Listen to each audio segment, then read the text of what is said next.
La conspiración contra Luis María Argaña, que es el último gran caudillo del Partido Colorado, empieza ya en la caída de la dictadura, que es en 1989. Argaña era el candidato más fuerte a ocupar la presidencia como civil en esta era democrática. Y de hecho parece que hubo un compromiso con el general Rodríguez cuando Argaña apoya el golpe militar contra Stroessner. Era el compromiso de que él iba a ser el candidato. Pero por el camino, evidentemente, las ansias de poder dominaron a Rodríguez y a uno de sus hombres más fuertes, que es el general Lino Oviedo.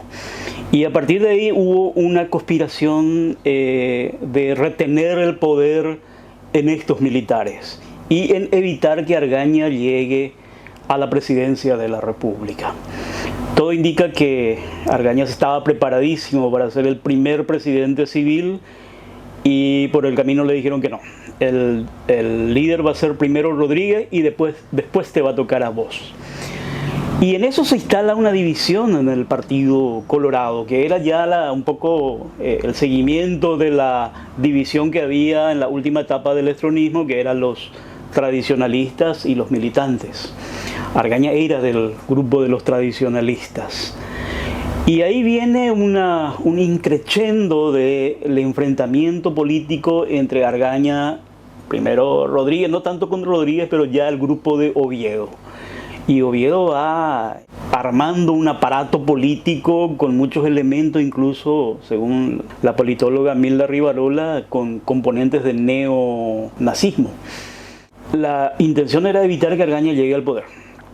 En ese increchendo que se da durante toda la década de los 90, hay incidentes, conspiraciones, operativos incluso tipo comando, ponen bombas en los tendidos eléctricos, etc.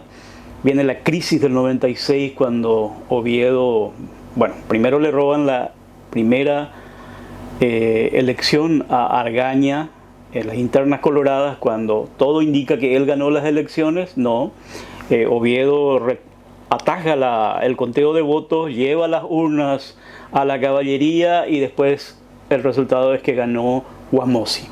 Guasmossi, un empresario del grupo del rodriguismo, digamos, que era la continuidad de ese proyecto Rodríguez Oviedo. Hay una crisis, un intento de golpe. Finalmente se logra detener el intento de golpe de Oviedo en abril del 96 con una emergencia de jóvenes en las plazas. Surgen los famosos carapintadas, pero luego empieza la guerra política fuerte y llega con la victoria con la victoria electoral de Raúl Cubas. Guasmossi le inhabilita a Lino Oviedo para ser candidato, crea un tribunal militar muy forzado, lo manda a la cárcel, pero igual la gente dice voten por Cubas, que es votar por Oviedo. Y el vicepresidente es el que perdió en las elecciones, que era Luis María Argaña, por una cuestión electoral, ¿verdad? Luis María Argaña llega a la vicepresidencia y evidentemente el plan era sacarlo a Argaña de escena, liberarlo a Oviedo de manera que puedan asumir el gobierno.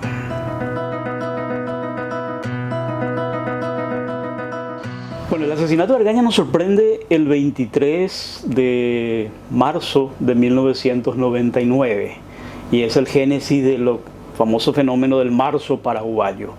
Es el último magnicidio, ¿verdad? Hace muchos años en la historia que no teníamos el asesinato de un vicepresidente de la República. Y no solo era Luis María Argaña, el último gran caudillo del Partido Colorado, que tenía una cantidad de seguidores y de admiradores, tanto en el Partido Colorado como en el resto del ambiente político paraguayo. Un estadista con mucha trayectoria, con mucha formación jurídica, fue presidente de la Corte Suprema de Justicia, etc. Y no era cualquier vicepresidente, ¿verdad? Entonces eso genera una situación. Pero ya antes se venía de alguna manera anunciando que podía ocurrir un incidente grave. Ya habían habido incidentes, atentados a casas de ministros de la Corte, le habían tirado una piedra a Monseñor Ismael Rolón en la Corte Suprema, los oviedistas. Los oviedistas venían manifestando una serie de acciones violentas y se notaba que había todo un operativo de formar grupos parapoliciales, paramilitares dentro del oviedismo con la intención de una toma total del poder y de desplazar del sector argañista. El asesinato, la primera reacción, recuerdo a Mina Feliciangeli, la periodista, gritando en la radio, fue Oviedo el que lo asesinó a Argaña. Y eso se inscribe en el imaginario social y político, y creo que alimenta mucho esa gesta ciudadana de jóvenes y de ciudadanos que van a la plaza a tratar de protestar por el asesinato de Argaña. Y eso genera además una gesta que creo que mucho tiempo no ocurrió en el Paraguay, donde además son unos 7 jóvenes y campesinos son asesinados por francotiradores. Y finalmente eso genera la caída del gobierno de Raúl Cubas y la huida del general Oviedo a la Argentina.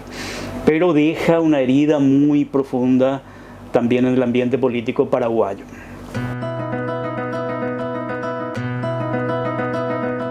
Es difícil determinar quién es el que ordenó el asesinato de Argaña. En la investigación judicial se pudo determinar quiénes fueron los ejecutores. Fueron personas contratadas, evidentemente sicarios, y se logró establecer el contacto con gente del entorno de Lino Oviedo, pero no se logró establecer, por lo menos en la justicia, de que Lino Oviedo dio la orden. Y eso tiene que ver también con el poder que tenía Lino Oviedo sobre la justicia. O sea, era un artífice de cómo manejar la justicia, de cómo torcer. Y finalmente Lino Oviedo logró zafar de todas las acusaciones, investigaciones de que él estaba por detrás del asesinato de Argaña. Pero creo que en el imaginario de la población está muy claro de que Oviedo no podía desconocer una orden tan grave como mandar a asesinar a Argaña. Y creo que mucha gente, la propia esposa viuda de Luis María Argaña y los hijos, directamente acusan a Lino Oviedo como el que dio la orden de asesinar al vicepresidente.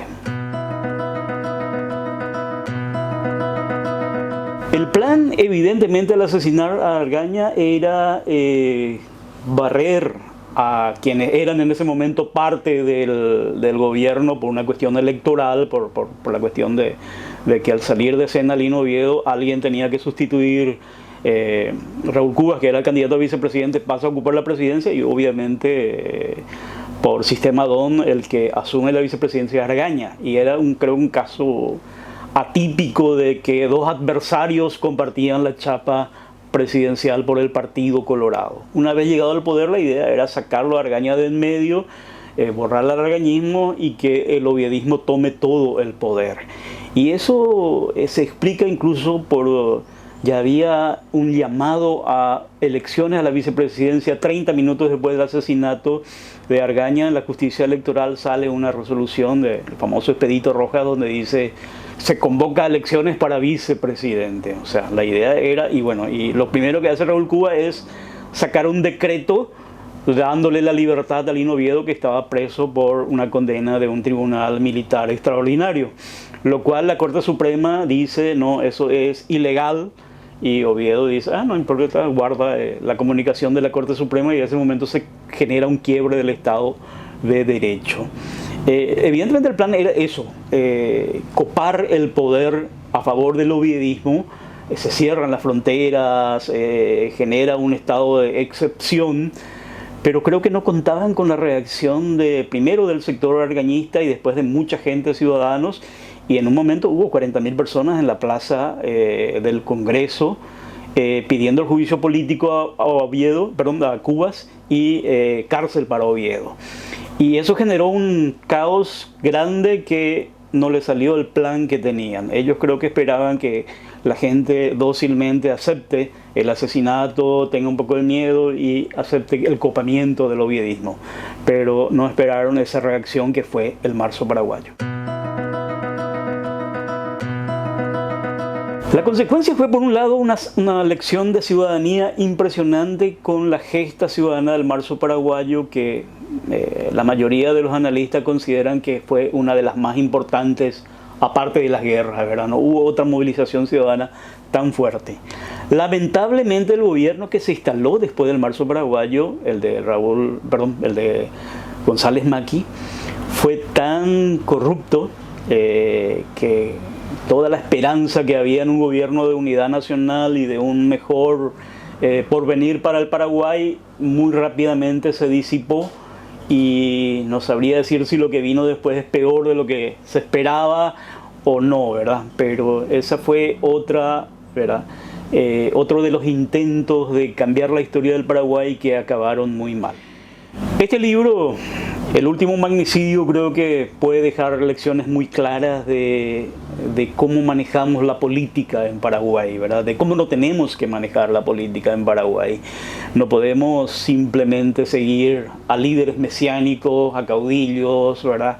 Tenemos que aprender a elegir y a votar por propuestas serias de gobernabilidad. Y si bien creo que la lección positiva es esa gesta ciudadana de perder el miedo y de salir a enfrentar lo que creíamos era un retorno a la dictadura, pero por otra parte no entregar el destino del país a líderes mesiánicos, caudillos, etcétera, que acaban traicionando la esperanza de la gente y cayendo en vicios de corrupción y autoritarismo lamentables. Creo que esa es la principal lección que puede dejar este libro, y siempre es importante recordar la historia, recuperar la memoria, porque un pueblo que no sabe lo que pasó es muy difícil que pueda construir un mejor futuro.